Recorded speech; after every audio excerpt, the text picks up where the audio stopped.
sont les atteintes graves, répétitives contre nos libertés fondamentales, contre l'essence de notre démocratie. Le deuxième point concerne le rajout de notre pays sur la liste grise du groupe de l'action financière GAFI et ses conséquences sur la vie de la nation. Voici les deux sujets sur lesquels nous allons intervenir. Merci d'être venu. Mais bien avant, il convient de revenir sur un sujet auquel nous tenons vraiment et qui nous tient vraiment à cœur. Il s'agit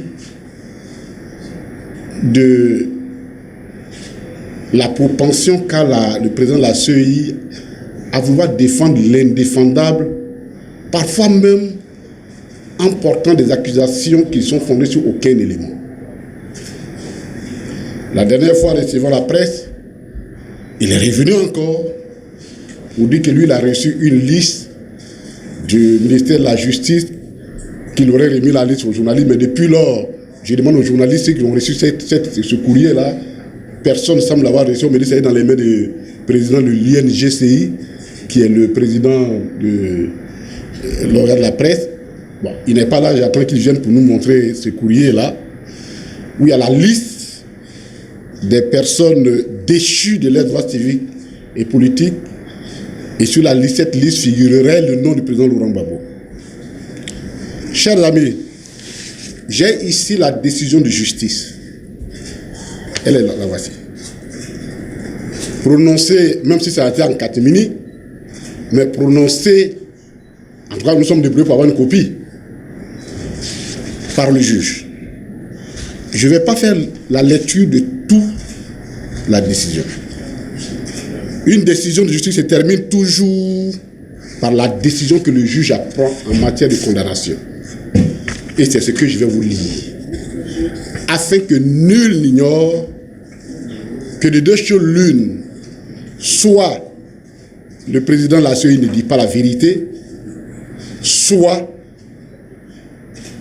c'est le gouvernement qui ruse également avec la vérité, notamment le ministre de la Justice, puisque c'est lui qu'il cite comme ayant été la source de la lettre qu'il aurait reçue.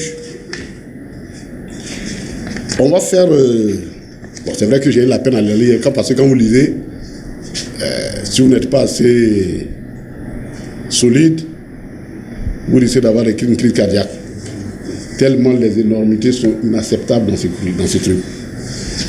Mais avant que j'aille plus loin, je l'aurais oublié, ça m'aurait fait...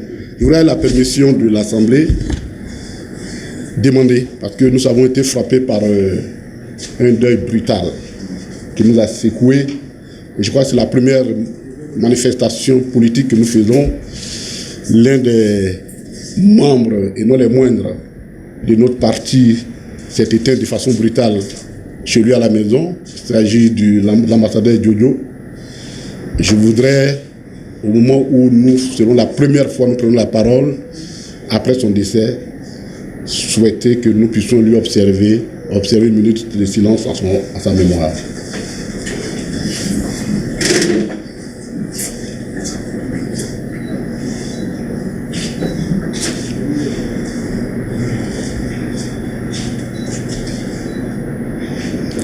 Merci beaucoup. Donc je vais vous lire la dernière page, qui est la décision.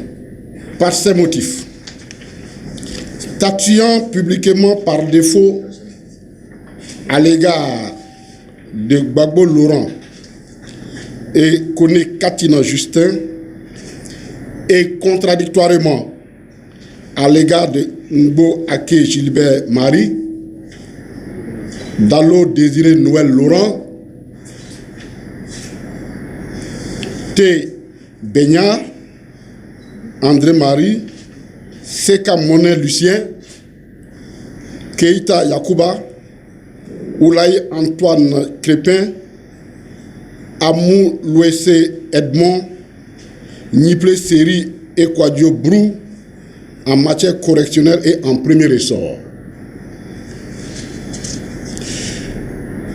Déclare irrécevable l'exception de nullité des citations des prévenus Gbagbo Laurent et Koné Katina Justin soulevées par Maître Claude Maintenon et Rodrigue Dadier. Déclare Oulaye Ansem Crépin, Amou Loïse Edmond, Keita Yakouba, Niplé Seri, Tché Benya, André Marie, Seka Monet Lucien et Kwadjo Brou non coupables des faits de complicité de vol en réunion à main armée et avec effraction. Ceux qu'on a cités là, c'était les huissiers que nous avons commis pour travailler, pour nous assister, pour aller faire le point, les huissiers. Et eux là, ils ne sont pas complices. Les déclarent également non complices du fait de destruction volontaire des biens d'autrui. Les renvoie des faits à ses chefs de poursuite.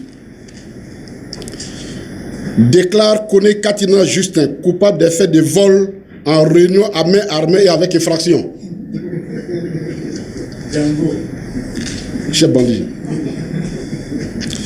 Déclare Gbagbo Laurent, Ngbo Ake, Gilbert Marie et Dalo Désiré Noël Laurent coupables des faits de complicité de vol en réunion à main armée et avec effraction. Donc, je suis l'auteur principal et ce sont mes complices. Comme je vous ai dit la dernière fois, pour une fois, je suis heureux d'avoir commandé le président. Réqualifie les faits de destruction volontaire de biens d'autrui. Reproché à Gbagbo Laurent, Koné Katina Justin, Ngbo Ake Gilbert Marie et Dalo Désiré Noël Laurent en ceux de complicité de destruction volontaire des biens d'autrui tels que prévus et punis par les articles 27, 29, 30 et 423 du Code pénal. Là, on nous disait que toutes les destructions qu'il y a en Côte d'Ivoire, là, c'est nous 4 qui avons fait ça. Après, eux-mêmes ont trouvé que c'est trop compliqué. Ils disent, on n'a pas fait nous-mêmes, mais on est complices. Donc, tout ce qui s'est passé de l'Ouest jusqu'à ici, là, c'est nous 4 là qui avons donné les moyens pour qu'elle soit accomplie. Voilà la décision de la justice de Côte d'Ivoire.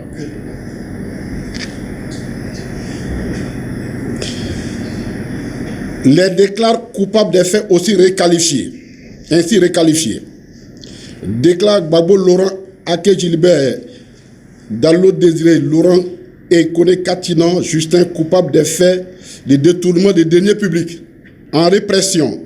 Condamne Gbagbo Laurent, Ake Ngbo Ake Gilbert Marie, Dalo Désiré Noël Laurent et Koné Katina à 20 ans d'emprisonnement chacun et à 10 millions d'amende. Décerne un mandat d'arrêt contre Koné Katina Justin, conformément à l'article 456 du Code pénal. Donne acte, écoutez bien, à la Banque centrale des États de l'Afrique de l'Ouest, la BCAO, de ce qu'elle désiste de sa constitution de parti civil. Elle ne s'est même pas désistée, elle ne l'a jamais fait. Elle ne l'a jamais constituée. Parce que désister, c'est comme je l'ai fait, et puis à la dernière minute, je fais une rétractation. Elle ne l'a jamais fait. Mais ils disent qu'ils font acte de sa désistition.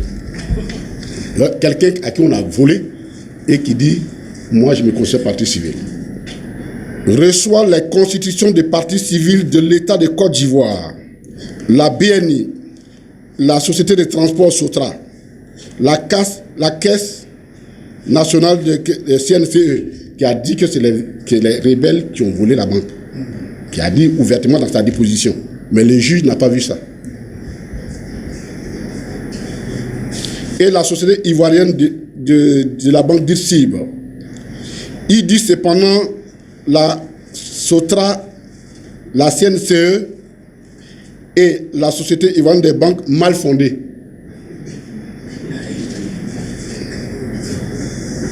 Les débuts de leur demande de paiement de dommages et intérêts. Alors la Sotra, c'était grave. Parce que la Sotra, tous les bouloirs, les cafetières, les chaises qui étaient cassées là-bas, la Sotra dit que c'est Gbagbo Laurent Koné Katina, Désiré Dallot qui ont cassé là-bas. Donc on n'a qu'à leur payer ça. Voilà. On s'est soutenu là-bas. Condamne, dit l'État de Côte d'Ivoire et la BNI partiellement fondée en leur constitution de parti civil. Condamne solidairement Gbagbo Laurent, Ngbo Ake Gilbert, Dallot Désiré Noël Laurent et Koné Katina Justin à payer à l'État de Côte d'Ivoire la somme de 329 milliards de francs CFA.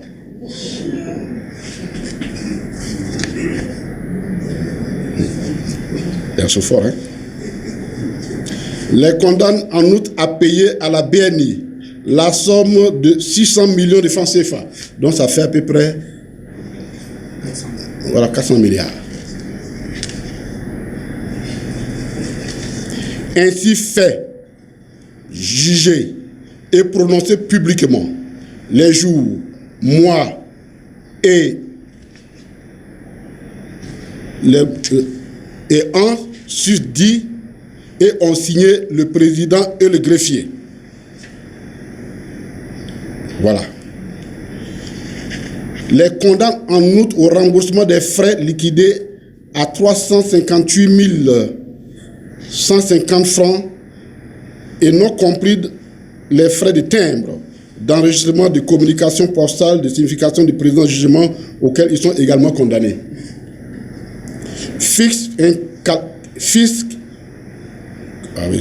Ils écrivent même mal le français. Fixe quant à l'amende, au dommage et intérêt au paiement des frais envers l'État, la durée la contrainte par corps au minimum s'il y a lieu d'un délai de mois à compter du jour où la condamnation sera définitive. C'est-à-dire que si on ne paie pas les 629 milliards là, chaque jour qui passe, on augmente quoi.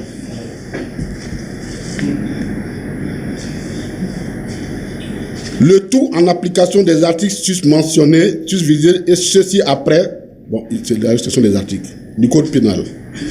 Fini. Nulle part,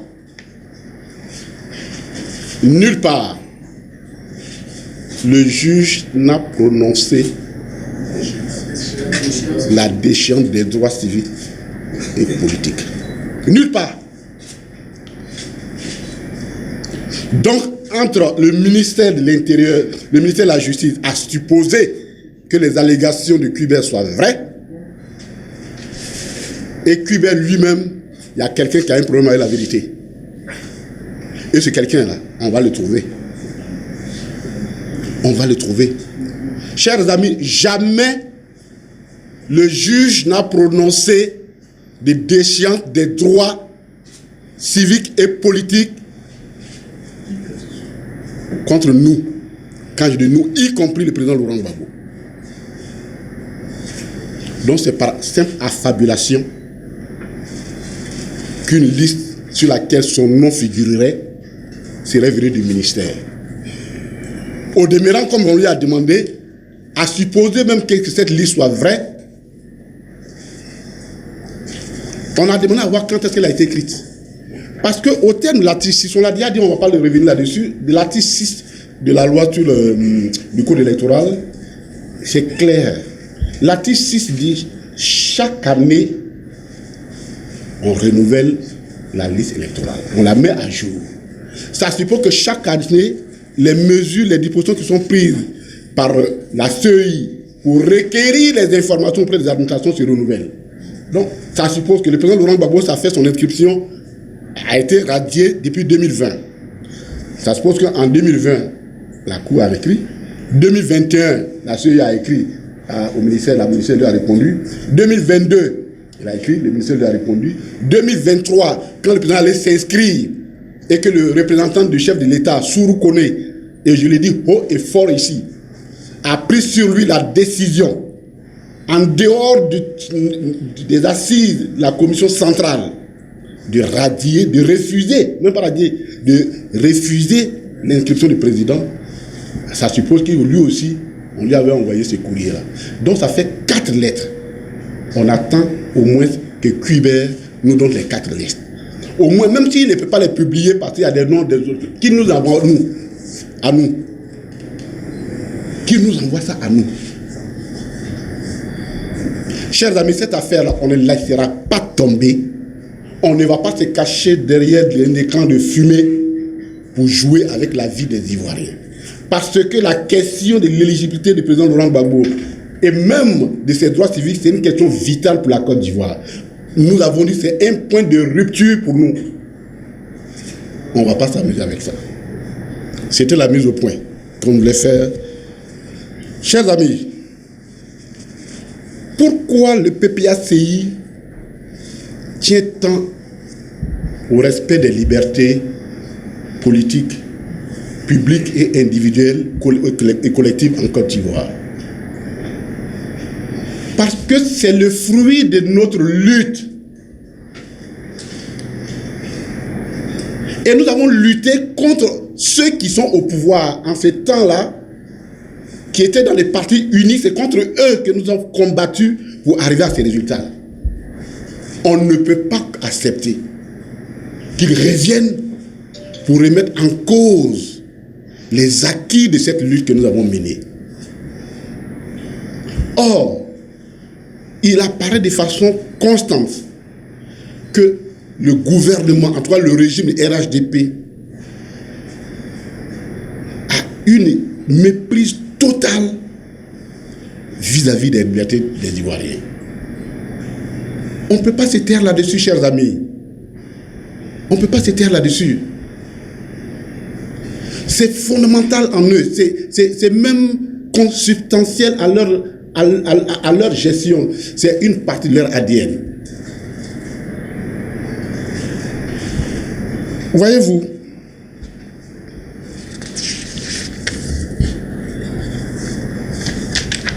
la liste est longue. La liste des violations des libertés est longue. Mais nous allons l'organiser autour de 2 points. D'abord, quels sont les fondements de la position de RHDP vis-à-vis des libertés individuelles? Qu'est-ce qui fonde leur méprise? Avant de vous donner des faits chronologiques qui illustrent ce que nous disons, que le RHDP est profondément antidémocratique et a une haine vis-à-vis des libertés des citoyens.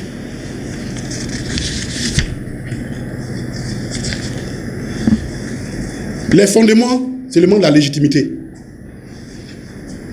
C'est le manque de la légitimité. Chers amis, nous on le savait déjà. Bourgi l'a rendu pour ceux qui avaient encore des doutes. Nous savions que le RHDP, ce régime n'a jamais eu de légitimité. Quand on n'a pas de légitimité politique, on a recours à 2 choses. La violence comme instrument de gestion et les attaques frontales contre les libertés des citoyens. Ça, c'est l'ADN de tous les régimes qui manquent de légitimité populaire. Parce que quand vous avez une légitimité populaire issue d'une élection propre, on a du respect pour le peuple. Et on a beaucoup d'égards pour la façon dont on les traite. Mais eux, le manque de légitimité agit, détermine le comportement du régime RHDP. Ça, c'est le premier fondement.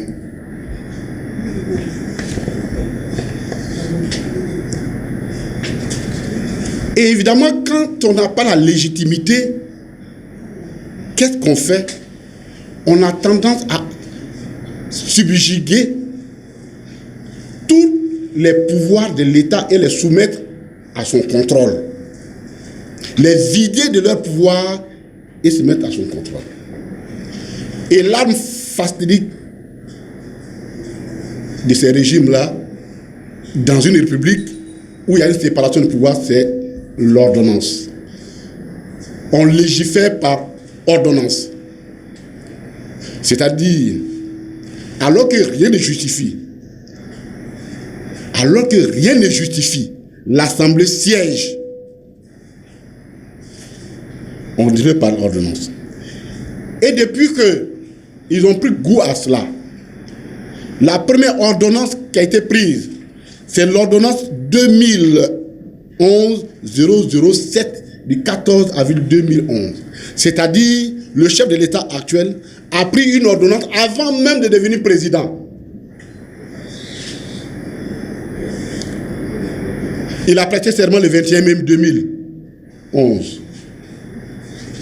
Mais le 4 avril, le 7 avril, lui, il a déjà pris l'ordonnance. Et cette ordonnance-là, mais pourquoi nous la mettons en rapport avec la violation des droits?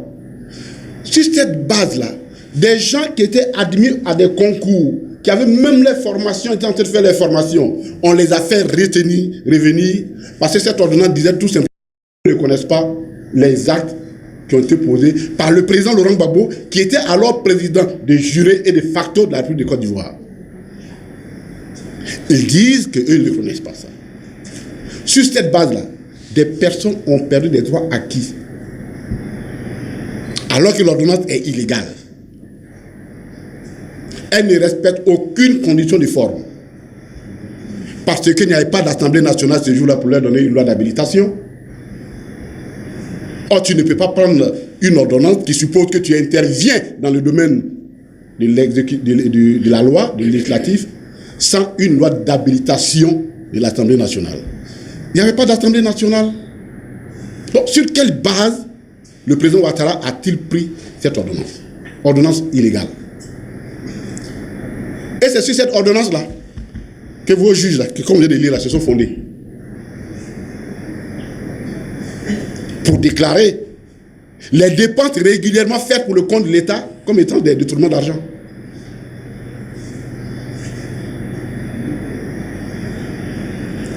Une loi. Il n'y a pas de loi d'âme. Parce que je rappelle qu'en Côte d'Ivoire, le président intervient dans le domaine de la loi par ordonnance à la suite d'une habilitation. Et après, on lui donne donc une loi de ratification pour que cette ordonnance rentre dans le domaine donc de la loi. Il n'y en avait pas. Mais ils ont pris cette ordonnance-là. Elle est encore dans l'autre ordonnancement juridique.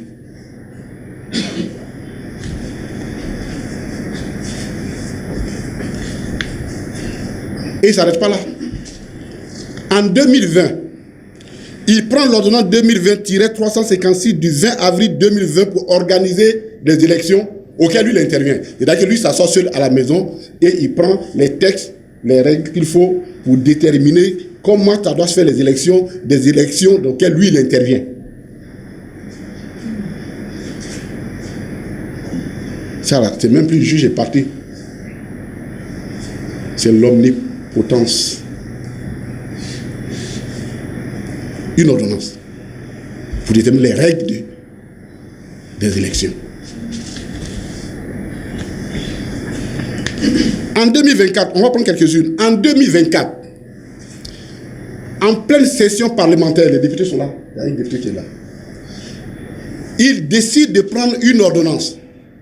L'ordonnance 2024-368 du 12 juin 2024 relative à la société civile. C'est-à-dire que lui il décide et il s'assoit, il prend une ordonnance entre eux là-bas, entre copains, à l'exécutif, là-bas, et ils disent voici désormais comment va fonctionner la société civile. Et vous savez le bruit que cause cette ordonnance. En pleine session des députés.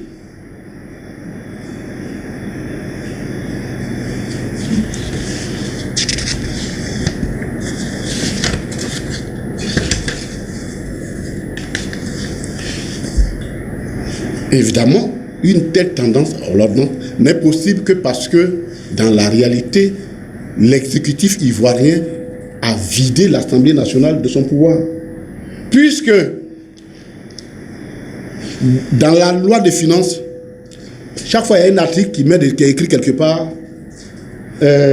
pour l'exécution de son programme économique et social, l'Assemblée nationale, c'est ça? Économique et financier, l'Assemblée nationale habilite le président à prendre des ordonnances. Ça veut dire que quoi? Une ordonnance, une loi d'habilitation est précise, puisqu'elle détermine la matière sur laquelle tu dois intervenir. Mais on ne peut pas te donner une ordonnance clairement. Ça, c'est au RHDP qu'on voit ça. Donc, le président, c'est lui qui détermine qu'est-ce qui rentre dans son programme de gouvernement politique, et économique et financier, et peut décider de prendre par ordonnance. Il contourne l'Assemblée nationale. Il contourne l'Assemblée nationale. Même Napoléon n'a pas eu autant de pouvoir. Mais ça n'arrête pas là. Le chef de l'État ivoirien est le seul, en tout cas l'un des rares chefs au monde qui est chef de l'exécutif, parce que la Constitution dit qu'il a le pouvoir exclusif, le pouvoir exécutif de façon exclusive, c'est le patron de l'exécutif, mais qui nomme en même temps les membres du Parlement.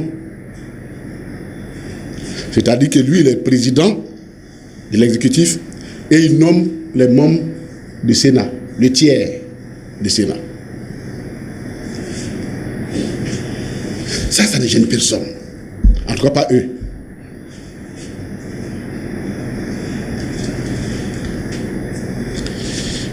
Quand il a fini le Parlement, c'est la justice.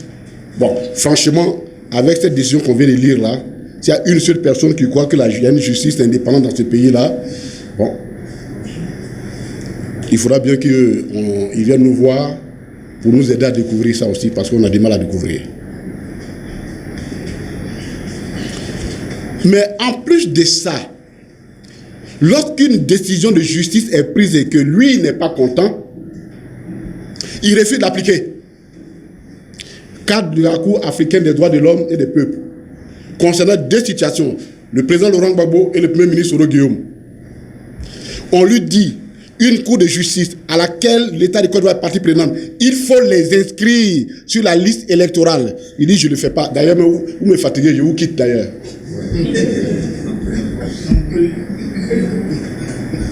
Ça, c'est des comportements de Far West. Je vous quitte d'ailleurs, vous me fatiguez. Et on est d'accord avec ça. On s'assoit. On dit on est dans une république.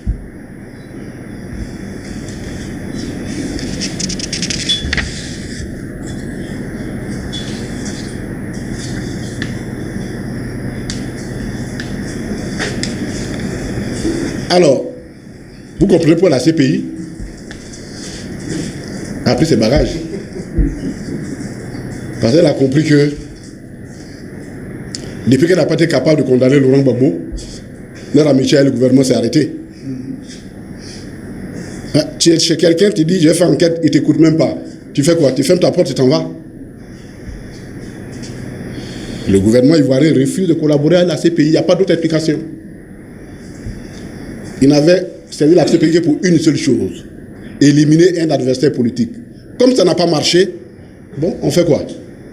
On est fâché avec la CPI, prenez vos bagages, quittez, parce que vous ne pouvez plus travailler pour moi. Ça aussi, c'est le comportement d'un régime qui n'a pas de considération pour la justice.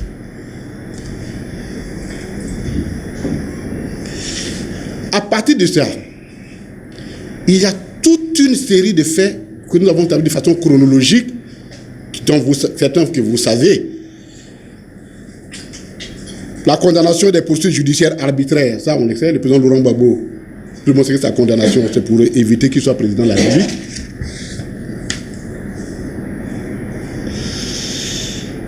Picasse, le 24 février 2023, qui est vice-président du parti, qui est deuxième vice-président du CSP, il est sous contrôle judiciaire. Quoi, Justin est sous contrôle judiciaire. C'est-à-dire, les contrôleurs judiciaires, là, si on les enlève chez nous, là, je ne sais plus comment ils restent, va nous rester. Hein.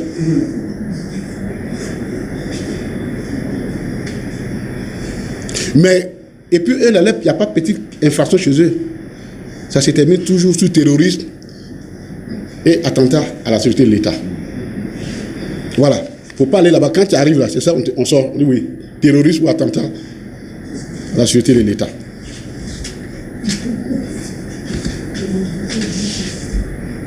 Des gens font manifester, ils portent le drapeau de la Russie, on les arrête. Pour porter le drapeau de la Russie. Pourtant ici, là, dans tous les restaurants, on voit ici, pain doré de Paris, caprice de Paris, quoi délicieux de Paris. Mais ça ne gêne personne. C'est le drapeau que quelques gars, le drapeau russe, là, ça vaut condamnation en Côte d'Ivoire ici. Et on avance.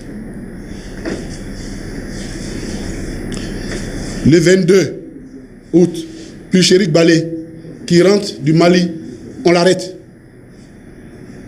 Pourquoi tu allais faire quoi au Mali? Elle se tape 5 mois de prison. Et puis on l'a fait sortir.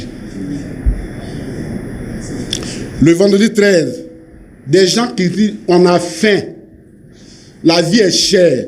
Honnêtement, autant que nous sommes assis ici, là, qui peut douter un seul instant que la vie est chère en Côte d'Ivoire?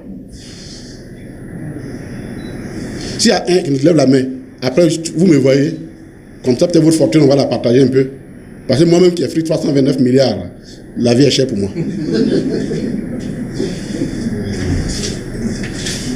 Les gens disent on a faim, on a un problème, et puis c'est un problème mondial. On l'arrête, on les envoie en prison, trouble à l'ordre public, atteinte à la sécurité de l'État, condamnation 6 mois.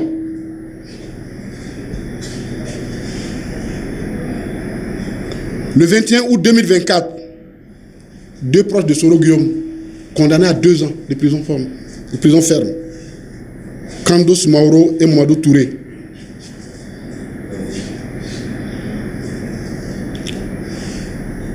Et ce que vous ne savez pas, le 8 septembre 2024, notre camarade, qui était jusque-là le président de la commission des finances, Assié Yaraba, non? Assié Yaraba. Soran, oui, comme on le connaît plus aussi ce nom. Yarabé, oui. Des personnes se réclamant de la police, avec les cartes de police, sont allés le kidnapper chez lui à la maison. Ils l'ont gardé, ils l'ont persécuté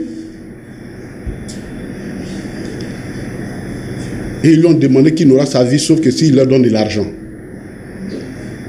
Et la somme qu'il a demandée là, qu'ils ont demandé, personne de nous ici ne peut trouver ça.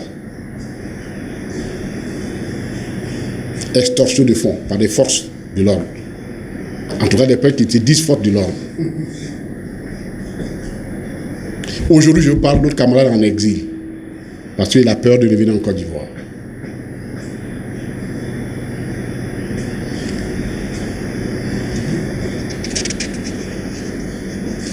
Ça, ce sont les faits.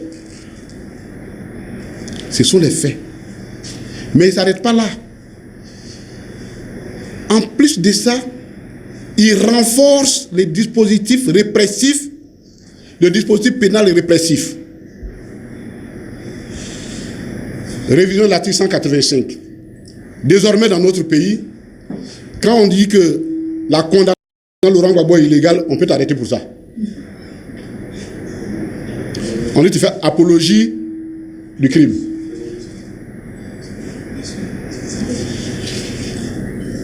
C'est une vieille disposition qui existait. L'ancien article 185, c'est-à-dire, disait ceci, l'apologie du crime était disponible pour les crimes, je dirais, les crimes de meurtre, qualifiés de meurtre. Maintenant, là, c'est à toutes les infractions. Le dire, l'écrire, l'afficher, que telle disposition, quelle condamnation n'est pas juste. On appelle ça, dit que c'est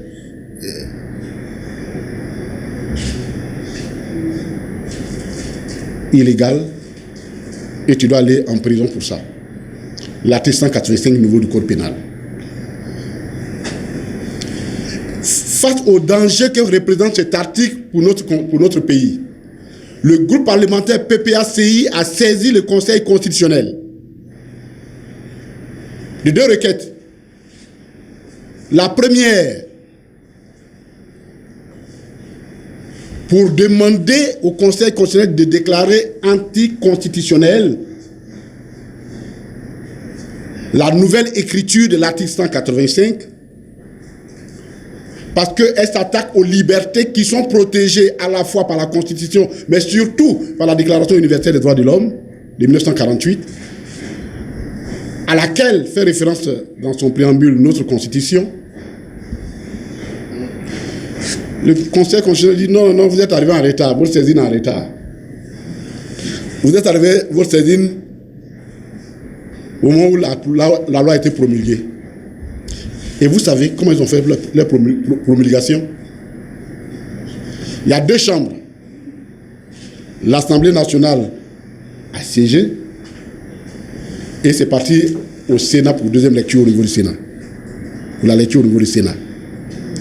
Le jour où le Sénat a fini, on ne sait même pas c'est à quelle heure, mais l'heure qui a suivi, ils ont promulgué. Procédure d'urgence. Qu'est-ce qu'il y avait de si urgent dans ça?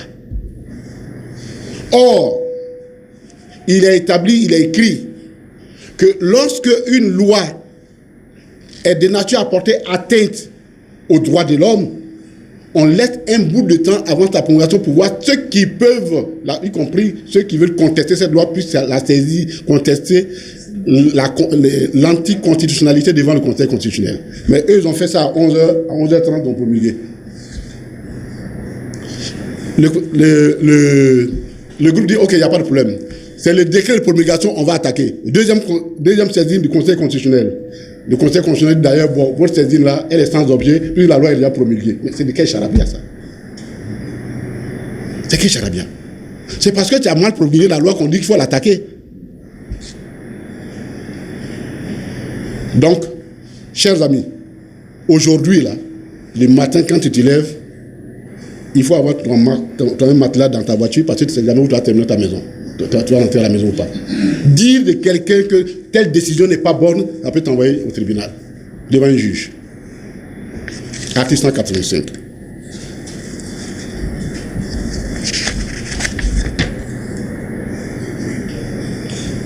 Je vous ai parlé déjà de l'ordonnance. On ne va pas revenir sur la société civile. Sachez que cette société, cette ordonnance, elle a été suscitée en son temps parce que les gens de la société civile était régie par la loi de 1975 du 20 septembre 1960 sur les associations. C'était générique. Et l'Union européenne a financé, ça aussi, c'est l'étranger qui finance ça pour nous, a financé l'élaboration d'une loi spécifique à la société civile.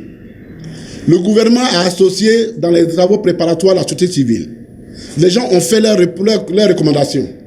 Au moment où ils s'attendaient qu'on leur fasse le retour, alors que l'Assemblée siège, un matin, il sort, le 12 juin, il y a une ordonnance qui est prise.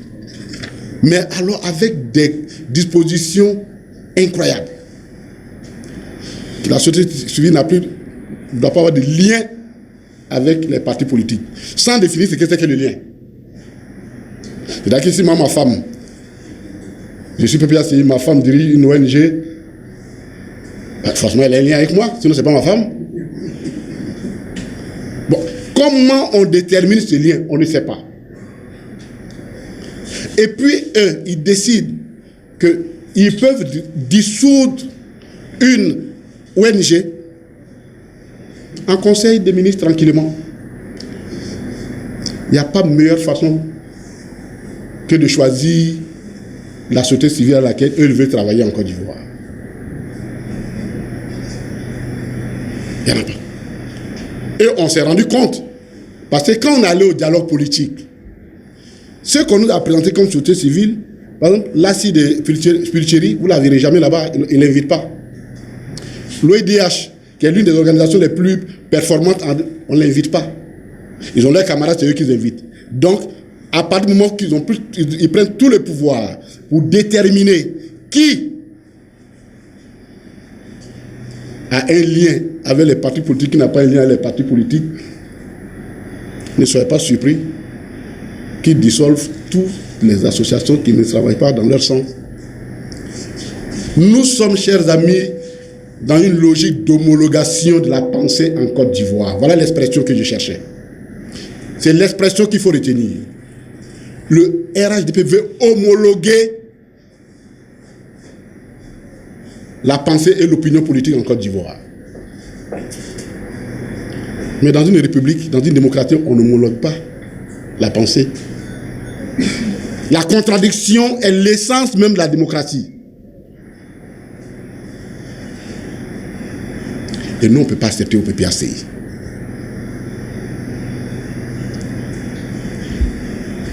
Et la dernière, s'appuyant certainement sur cette ordonnance, ils ont décidé de dissoudre tous les syndicats en milieu universitaire. Oui, c'est vrai qu'il y a des meurtres qui sont commis par des étudiants et c'est inacceptable. Le PPACI a condamné ça et a même demandé que les enquêtes soient menées pour que les responsables soient situés. Une déclaration a été faite. Mais la responsabilité pénale, elle est personnelle en Côte d'Ivoire. On n'emprunte pas la responsabilité pénale en Côte d'Ivoire.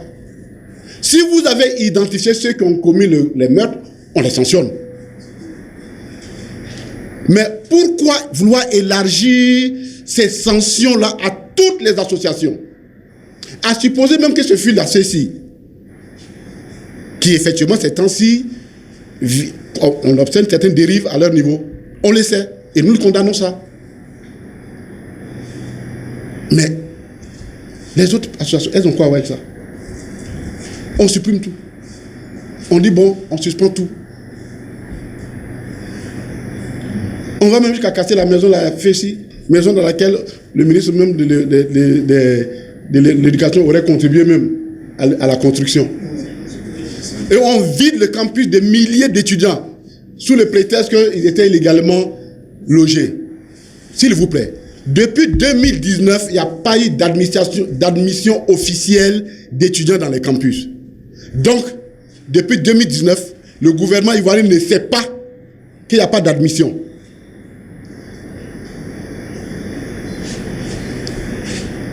On vide les personnes. On dit non, qu'elle a fait si sous-louer les maisons à des prix exorbitants des étudiants. Et vous êtes sûr que cela pourrait se faire dans l'ignorance de l'administration chargée de la gestion des campus?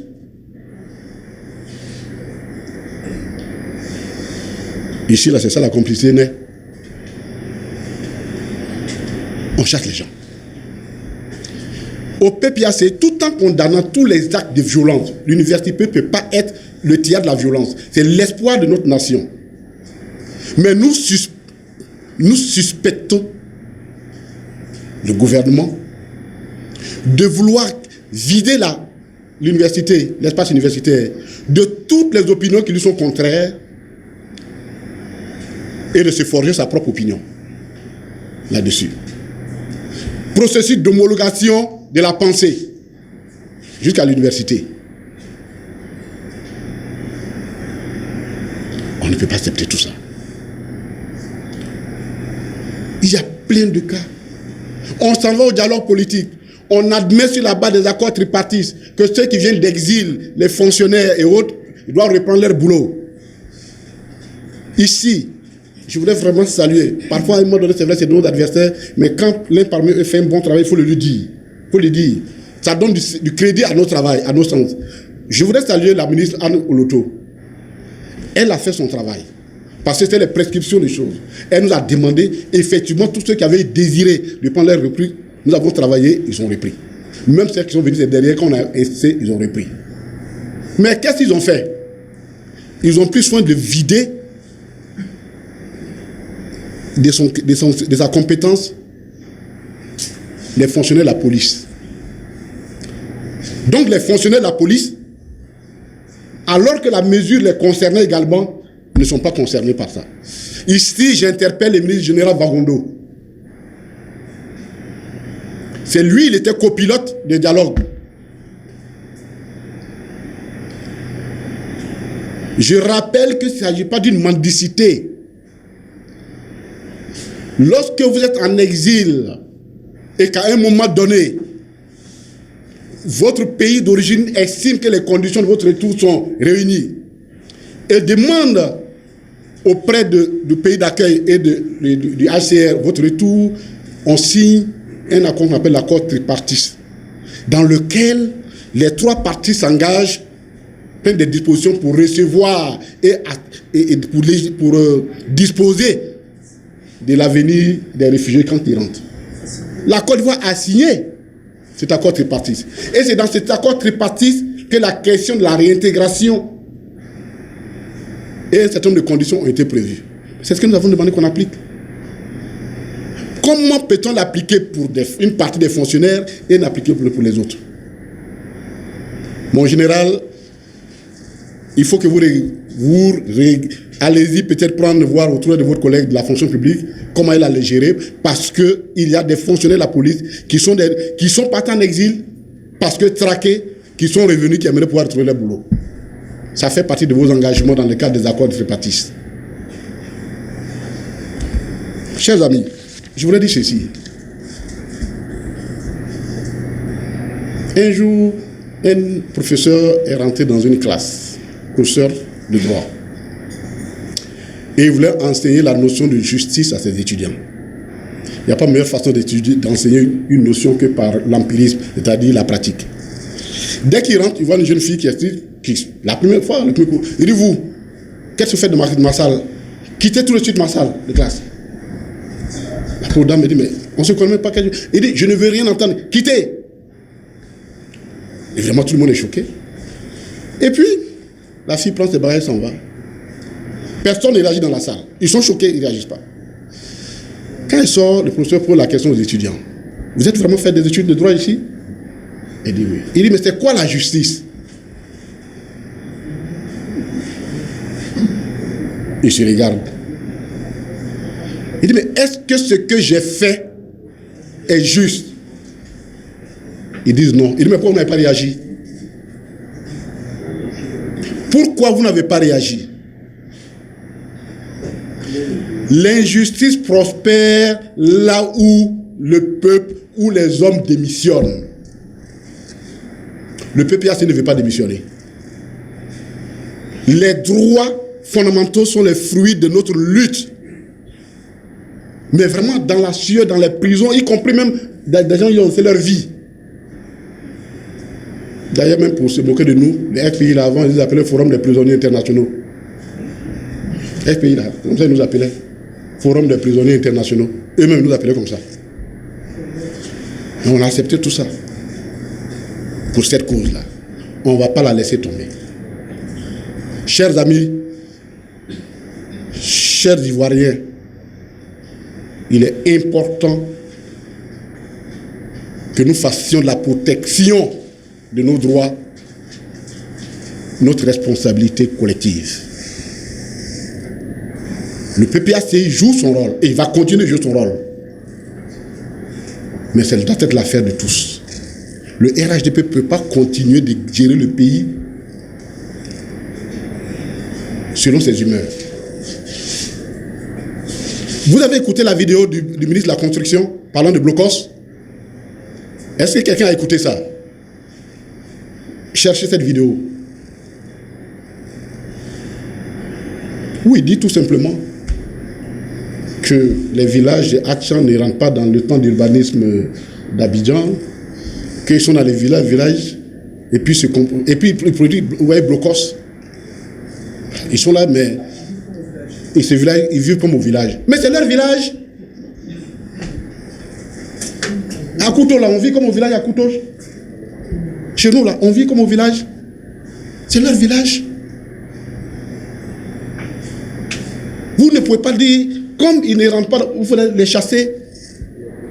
Comme ils l'ont fait à Djamé village, quasi la nuit. Vous dites que vous luttez contre des associations criminogènes, si vous voulez, criminelles. Et pourtant, vous les utilisez, certaines de ces associations, quand elles servent votre cause, pour les raisons que nous savons tous. Les bacs à verre, je ne suis pas sûr qu'on a retrouvé qui était à l'intérieur de ces bacs à verre en 2020. Toutes les demandes de guerre-puissants, les parents de Djamé, on a vu qu'il y avait une milice privée qui était là, il y avait des personnes qui étaient là, qui jouaient le rôle de police, alors qu'ils n'étaient pas des policiers. Chers amis, le PPACI appelle à une prise de conscience. Les libertés individuelles, nous devons les protéger de façon collective. Nous jouons notre rôle en tant que parti politique, en tant que promoteur, en tant que géniteur de ces libertés-là, la protection de ces libertés. Mais nous avons besoin que vous nous accompagniez, que ça devienne l'affaire de tous. Cela est important. Deuxième point, rapidement, c'est la question de l'inscription du PPS. Pardon.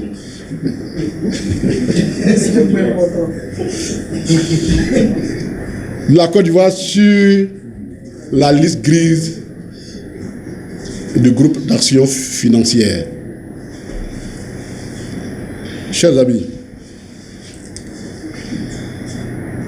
il semble que le diable se trouve dans le détail, mais la vérité se trouve dans les détails.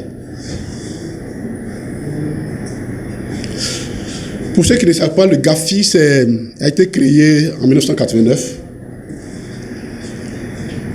pour essayer de lutter contre l'argent du crime, notamment le terrorisme et la corruption, le blanchiment de l'argent sale. Et il fonctionne par alerte. Le 25 octobre dernier, c'est-à-dire il y a 3 ou 4 jours, ils ont mis la Côte d'Ivoire sur la liste grise.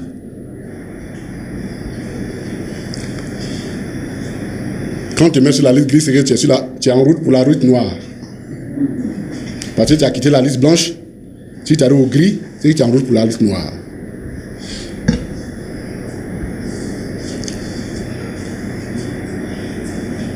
Et quand on te met sur cette liste, ça veut dire que le pays présente des insuffisances institutionnelles, juridictionnelles, en matière de lutte contre le blanchiment de l'argent et du terrorisme. On est surpris. Nous, tous les jours, on nous condamne ici pour terrorisme et on dit que ce n'est pas suffisant.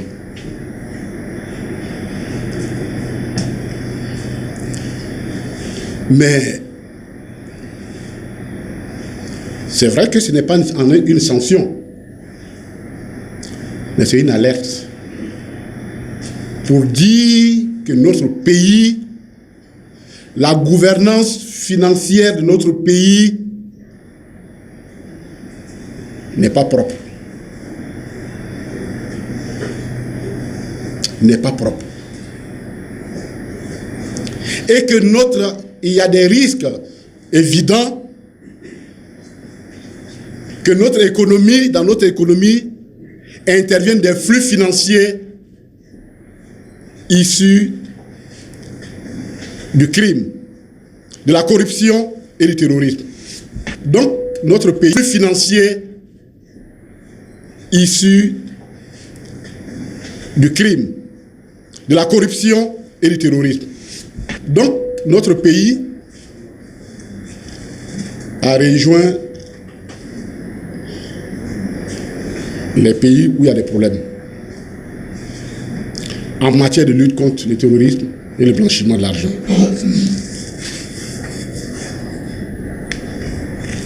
La conséquence de cette décision, c'est que le gouvernement doit prendre des mesures draconiennes et rigoureuses s'il veut quitter cette liste noire, cette liste grise.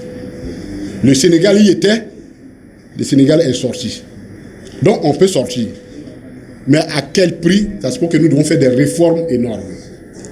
Et c'est là où ça devient difficile pour nos entreprises, pour les opérateurs économiques, pour notre économie. Ça suppose que désormais, tous les flux financiers, les transferts de fonds entre les capitaux entre les entreprises vont être soumis à des contrôles stricts. Ça risque de complexifier davantage les opérations commerciales entre les entreprises. Pourquoi? À cause d'une négligence, à cause de l'incapacité de ce gouvernement de se débarrasser de la corruption. En fait, le vrai problème de la Côte d'Ivoire, c'est ça.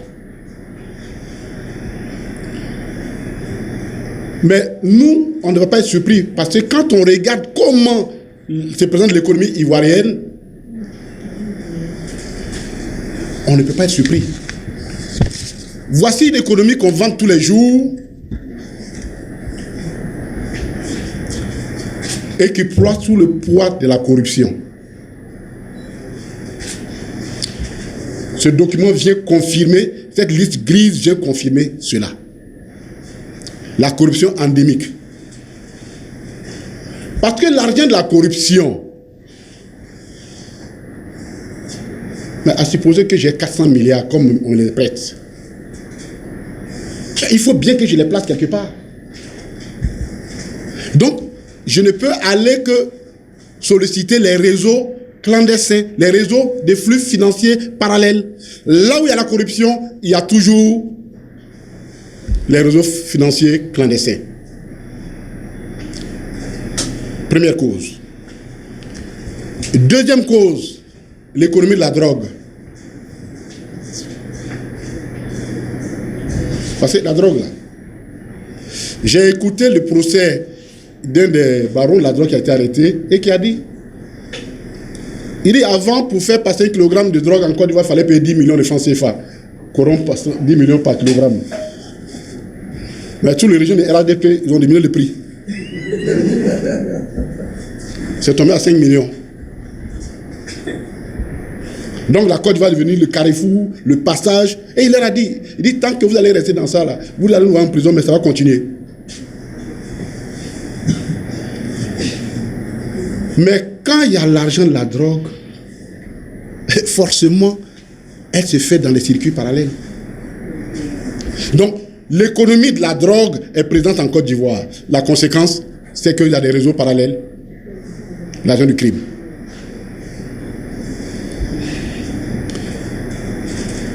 L'accueil sur son territoire d'anciens barons des régimes de la sous-région qui sont tombés et qui ont envoyé leur butin ici.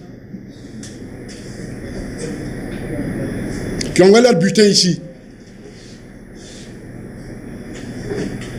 Et qui investissent partout, dans l'immobilier, partout.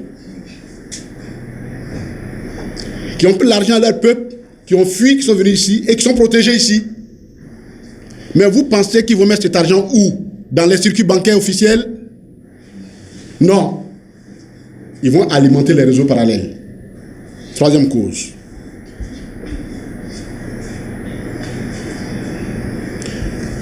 Les activités d'orpaillage clandestin.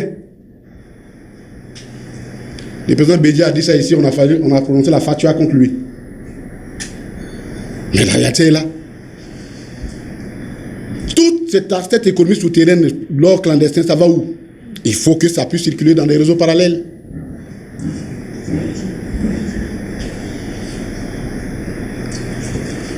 Mais tout cela est facilité par l'élitisme du système bancaire. Mais vous avez 26% de taux de bancarisation. Les autres, là, ils font quoi? Ils font leur business avec comment? À votre avis? Les pays qui luttent contre ces systèmes, ces crimes, font tout pour que leur système bancaire soit capable, ces crimes, font tout pour que leur système bancaire soit capable d'organiser les circuits financiers. Mais s'il y a 26% seulement, les autres font comment? Faiblesse du système bancaire, conséquence, circuit financier parallèle. Le secteur informel. Le dernier rapport de la Banque mondiale est clair sur la question du FMI. Tout à l'heure, on va terminer par là. Le poids écrasant du secteur informel favorise les réseaux parallèles aussi. Mais ça aussi, parce que la banque ne joue pas leur rôle. Les liens ostentatoires qu'entretiennent certains opérateurs économiques avec des organisations que l'Occident qualifie de terroristes. Sur ce point, dans sa livraison du 5 octobre dernier, le journal Le Monde a clairement dit que la Côte d'Ivoire était devenue le théâtre privilégié du blanchiment de l'argent du Hezbollah. Ils ont clairement dit. Alors, sur ce point, on s'interroge. Est-ce que c'était pour annoncer déjà, parce que le journal Le Monde, ils ont des oreilles partout, c'est que cette nouvelle liste préparait l'opinion. Est-ce que l'inscription finalement du nom de la Côte d'Ivoire n'est pas une autre forme de bataille menée contre le Hezbollah lui-même pour l'affaiblir définitivement après ce qui se passe là-bas? Puisqu'on sait comment leur présence ici en Côte d'Ivoire. Parce que le gouvernement est obligé, s'il veut sortir cette liste-là, d'avoir les yeux ouverts sur ça. Donc, conséquence politique très importante de cette décision.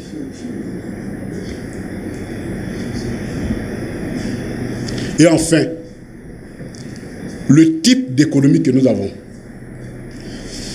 L'économie blim-blim. L'économie blim-blim favorise les réseaux parallèles. Et je vous explique. L'économie, la Côte d'Ivoire a décidé de faire une économie blim-blim pour répondre à sa logique d'économie de consommation. Oui, on peut relancer une économie par la consommation.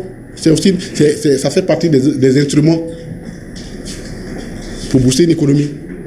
Mais la consommation, elle est portée alors par un système bancaire qui favorise le crédit à la consommation. Ici, le système bancaire est étriqué. Et les gens, on les attire à la consommation. Je vous ai cité le nombre de... Quand vous quittez ma maison, avant de quitter ma maison, il y a au moins 5 pâtisseries qui ont tous des noms français. La conséquence, étant attiré par la consommation, n'ayant pas les moyens de faire la consommation, alors qu'est-ce que nos compatriotes font? Ils iront dans les réseaux parallèles. D'où le wubisme. Non, je vous l'ai dit, qui n'est pas toujours une déviation des gens d'une orientation sexuelle. Ici, et c'est là où notre position est claire là-dessus, ici, c'est l'expression, c'est une forme de prostitution masculine. Enfin, comme ils sont des deux, bon, on va dire masculine. D'où la pédophilie. Les busy, c'est ça non? C'est busy, non? C'est ça non? Busy ou busy? Il y a les whoopi, il y a les busy dans ce pays-là. Tout est ici.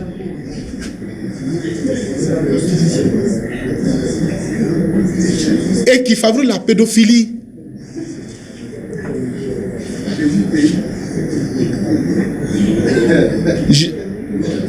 Vous trouvez des petites filles, nos enfants 15, 14 ans, qui portent des iPhone 16. Ils coûtent 1 200 000 francs CFA. La fortune mensuelle de son papa, ça même parfois par an, ça n'arrive pas. Mais où il trouve ça? Le réseau parallèle. Chers amis, quand nous lui disons que nous sommes sur une pente raide, que le RHDP nous envoie sur une pente raide, nous ne sommes pas des anti-RHDP endoctrinés. Nous ne sommes pas des névrosés de l'anti-RHDP. Mais nous regardons les faits. Et généralement, les faits viennent nous donner toujours raison. La gouvernance économique du RHDP est mauvaise. Et les temps qui s'annoncent vont être plus durs. Parce qu'ils viennent de conclure encore un accord avec le FMI, l'accord qu'ils avaient conclu, qui vient de leur décaisser 485 milliards, à peu près 400 milliards, oui, 875 millions de dollars, oui, 400 milliards, pour équilibrer les budgets. Pour équilibrer les budgets. C'est-à-dire les charges de fonctionnement normal de l'État. Pour équilibrer les budgets. Mais comme ce n'est pas des enfants de cœur, ce paiement, ce décaissement est assorti de conditionnalités très fortes. Dans le communiqué qui a été produit, ils ont été très malins, ils disent nous sommes tombés d'accord avec le gouvernement, ça c'est le FMI qui le dit, pour qu'il prenne des mesures additionnelles, sans dire quelles sont ces mesures additionnelles. Chers amis, l'expression toute trouvée est celle que nous retombons sur un ajustement structurel. L'Assemblée nationale, nos députés organisent un séminaire sur la NES fiscale. Nous avons l'honneur de nous inviter. On va aller pour leur dire, dans la NES fiscale, la preuve qu'effectivement, on va baver encore. Comme je vous ai dit, pendant les périodes grasses,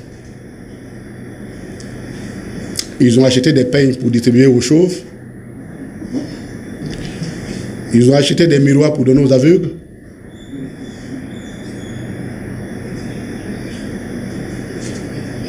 Et des Winston pour donner aux estropiés.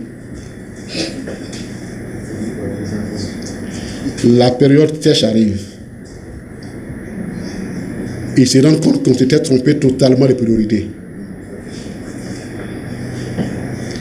Un aveugle a besoin d'une canne. Un chauve a besoin d'un chapeau, pas de peigne. Quand on gère un pays, on tient compte de ces priorités-là. Le crépuscule du régime RADP risque de constituer une nuit sombre, noire, très précipitée. Heureusement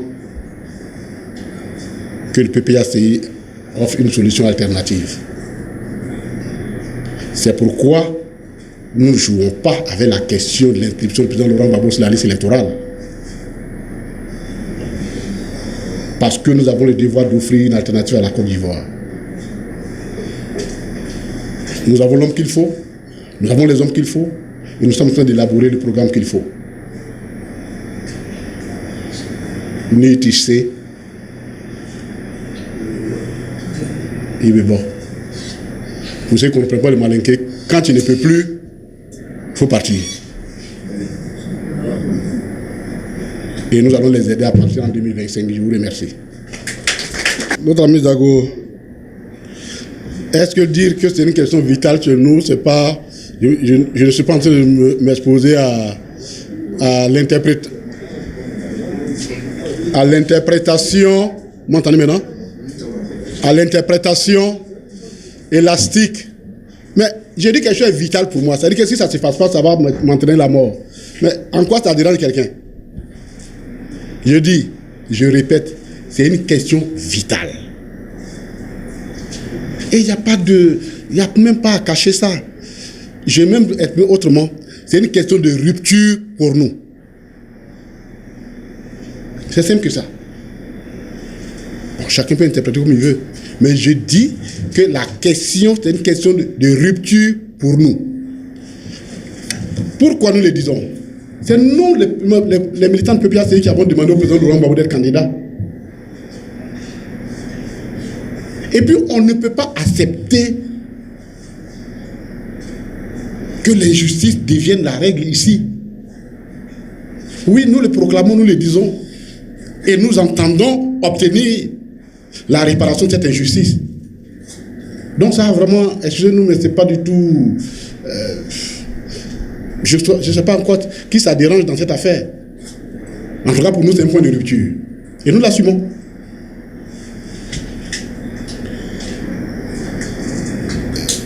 Bon, ça, il faut poser la question au RHDP, le programme d'ajustement structurel. Parce que c'est le Premier ministre qui était en son temps là, c'est lui qui est chef de l'État ici. S'il avait réussi sa mission, je ne serais pas aujourd'hui en train de faire ce qui se passe ici. S'il avait réussi, quand il était venu pour remettre la Côte d'Ivoire sur les rails, Premier ministre, s'il avait réussi, il ne serait pas en train de faire encore des réformes ici. Et donc, nous ne croyons pas du tout que les ajustements, que la Côte d'Ivoire a besoin d'ajustements structurels. Parce que le mot même ajustement structurel, c'est-à-dire qu'il y a un minimum qui existe et qu'il faut l'accumuler. Or, la Côte d'Ivoire est à renaître. Et c'est pourquoi le programme du gouvernement du PPACI s'appelle la renaissance de la Côte d'Ivoire. Donc, ce n'est pas qu'ajustement. Au stade où nous en sommes là, il ne faut pas ajuster, il faut renaître.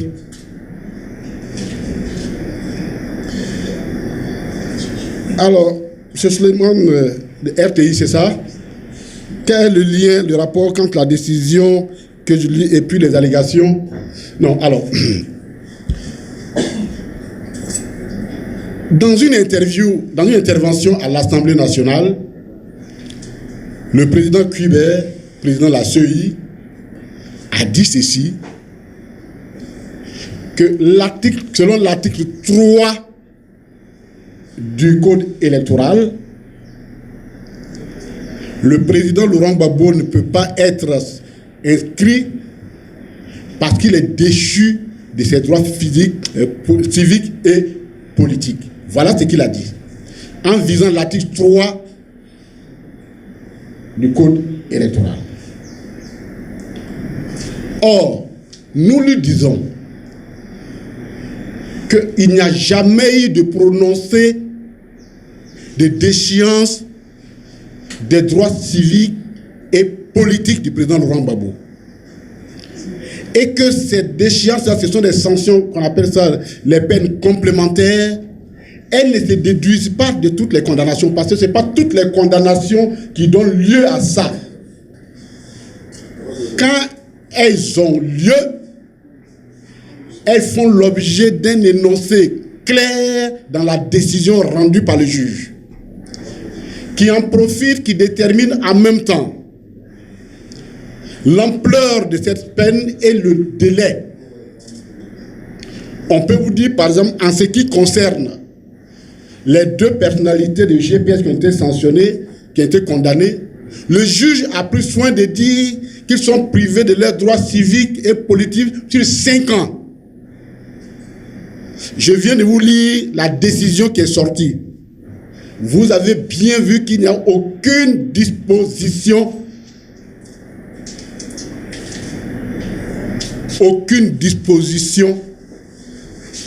du juge sur cette question.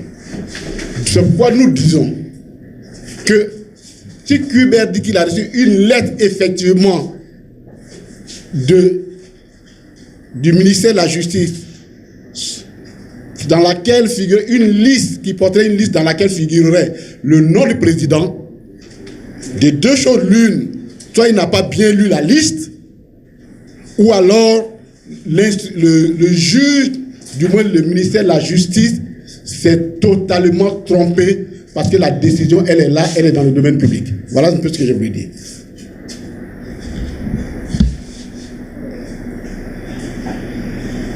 Comment chaque Ivoirien, ça c'est notre ami Inter, devait jouer son rôle sur les droits pour protéger les droits de l'homme. Tout à l'heure, je vous ai donné l'image du professeur qui a donné son cours de droit. Nous sommes un parti politique. Nous n'allons pas assister les yeux fermés à un moment donné, certainement, que des mots d'ordre vont être lancés dans ce sens par notre parti politique. Mais nous jouons notre rôle en tant que parti politique. Mais nous disons que la situation est tellement grave que c'est de façon collégiale et collective que les Ivoiriens doivent protéger leurs droits. L'injustice ne prospère que dans l'abandon et la résignation. Voilà ce que nous avons dit. Comment se fait l'inscription du nom du président sur la liste électorale? Chers amis, je vais le dire et je le répète. Notre candidat là, il s'appelle Laurent Gbagbo. Il sera candidat en 2025 et il va gagner les élections en 2025. Pour nous là, il y a des choses, c'est-à-dire, bon, c'est quand tu me dis comment je vais manger. Bon, c'est tellement évident. Bon. Nous n'avons aucun problème avec ça. Parce que nous sommes déterminés. Nous sommes déterminés. Et ce que nous vous disons à chaque fois que nous rencontrons, que ce soit les chancelleries, nous leur disons, il y a un temps pour parler et nous parlons. Il y a un temps pour nous écouter, nous espérons qu'on nous écoute. Parce que dans tous les cas, nous allons arriver à notre résultat. Voilà ça, ce que je veux répondre sur la question. Nous allons reprendre le rythme normal de notre... C'est vrai que nous sommes occupés. Ça bouleverse un peu notre programme de prononcer nos tribunes, mais nous avons fait cet exercice aujourd'hui de façon exceptionnelle, mais les responsables des partis sont là. De façon évidente, nous allons reprendre le rythme normal de nos jeudis, chaque 2 jeudis, pour vous convoquer. Et peut-être même, si la situation l'exige, on pourrait même faire des sections extraordinaires. Nous faisons ces exercices parce que nous voulons nous faire entendre. Il faut mieux vaut discuter. Vous savez, et c'est par là que je voudrais terminer, les Allemands ont une expression que les Français ont écrite qu'on appelle le Zeitgeist, c'est-à-dire l'esprit du temps. Quand nous parlons, le RHDP doit comprendre que nous parlons aussi à sa faveur, autant que nous parlons, qu'ils aient l'impression qu'on parle contre eux, mais aussi on parle en leur faveur. Parce que nous faisons la politique. Nous faisons la politique. Si nous, les hommes politiques, ne sommes pas capables de nous entendre sur l'essentiel, un jour nous allons nous lever dans ce pays et les gens vont nous imposer des solutions qui sont peut-être la pire des formes de solutions qu'il nous faut. Et le peuple qui aura perdu confiance à toute la classe politique va sortir pour applaudir des solutions qui n'en sont pas réellement une. Et c'est ce jour-là que on aura nos yeux pour pleurer en tant qu'homme politique, parce que ces solutions n'épargneront ni le PPACI, ni le RHDP, ni personne. C'est pourquoi en politique, il faut toujours savoir mettre la limite sur les contradictions. Là où il n'y a pas de limite sur la contradiction, les solutions malhonnêtes, les solutions dangereuses naissent dans l'esprit des gens. Parlons-nous, écoutons-nous. C'est dans l'intérêt de nous tous. Parce qu'il y a des points de contradiction qui sont énormes, mais nous avons le devoir de trouver la solution. C'est ça aussi la politique. C'est ça aussi la politique. Être capable de trouver les solutions là où les gens pensent qu'on ne peut pas y arriver. Le RHDP au pouvoir, là-bas, est dans son camp. Mais nous disons qu'en ce qui concerne la liberté, la protection de nos libertés individuelles, nous entendons ne pas les laisser nous les ravir, parce que c'est le fondement de notre lutte politique. Et le président Laurent Gbagbo l'a dit, les libertés, dans son interview avec Foka, et il y a une vidéo qui circule, qui était une réunion qu'il a faite où il a dit « Quiconque se lève contre les libertés est notre adversaire ». Je vous remercie. Que Dieu vous bénisse.